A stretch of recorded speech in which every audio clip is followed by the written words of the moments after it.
बोले श्री रामचंद्र भगवान की जय हो। भगवान शंकर पार्वती माँ को श्री राम कथा सुना रहे हैं। पार्वती जी पूछती हैं कि महाराज राम जी प्रकट हुए, उसका क्या कारण है, राम अवतार का हेतु क्या है।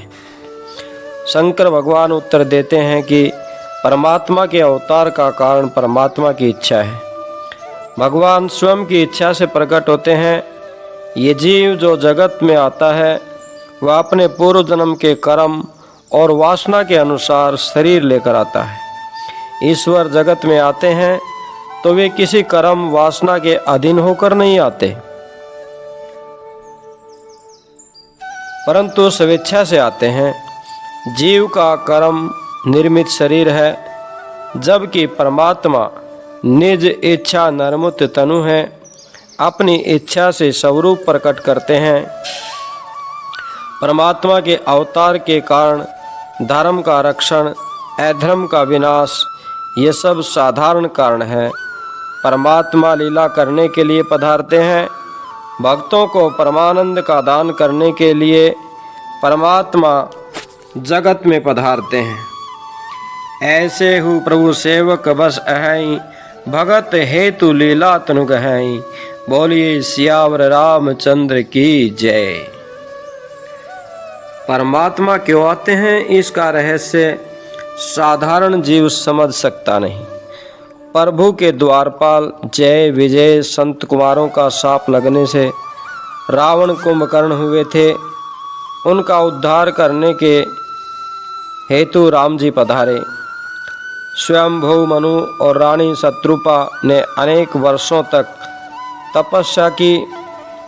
उनके घर में पुत्र स्वरूप में पधारने का प्रभु ने वरदान दिया। मनु महाराज और शत्रुपा ने दशरथ और कौशल्या के रूप में जन्म लिया और इस प्रकार प्रभु श्री राम होकर उनकी गोद में पधारे। एक समय नारद जी ने आदि नारायण परमात्मा को शाप दिया था। वह शाप सिद्ध करने के लिए पधारे थे। हरि अवतार हेतु जय होई, इदमिथ्यम कहे जाय न सोई। परमात्मा के अवतार का ये कारण है कि वह कारण है, ऐसा निश्चय पूर्वक कोई कह नहीं सकता। गम में अगम में अनेक कारण हैं। जय विजय और संत कुमारों के प्रसंग भागवत में वर्णित हैं। श्रीधर स्वामी भागवत के प्रखर टीकाकार हैं। इनकी भागवत पर की गई टीका अति प्राचीन है। वेदांत में अंतःकरण के 4 भेद माने गए हैं: मन, बुद्धि, चित्त और अहंकार।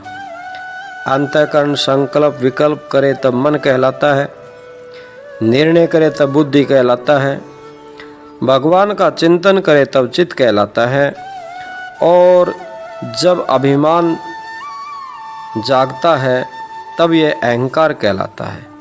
ये 4 संत कुमार हैं। संत कुमार ऐसे निर्विकारी हैं कि उनको देखने वाला भी निर्विकार हो जाता है।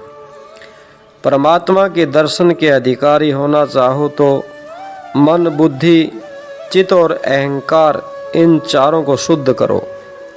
प्रत्येक इंद्रिय का संयम रखकर परमात्मा के समीप जाना है। दर्शन करने जाओ तो मन को शुद्ध करके जाओ। भगवान हृदय को देखते हैं। प्रभु ने सबरी जी के कपड़े और झोपड़ी की तरफ देखा नहीं था, सबरी जी के ध्यान की तरफ देखा था। मन बुद्धि की शुद्धि ब्रह्मचर्य से होती है। जो प्रत्येक इंद्रिय से ब्रह्मचर्य का पालन करता है वह ही परमात्मा के दर्शन के लिए योग्य बनता है। बोलिए श्री विष्णु भगवान की जय। श्री रामचंद्र भगवान की जय हो। जय जय सिया राम, जय जय सिया राम।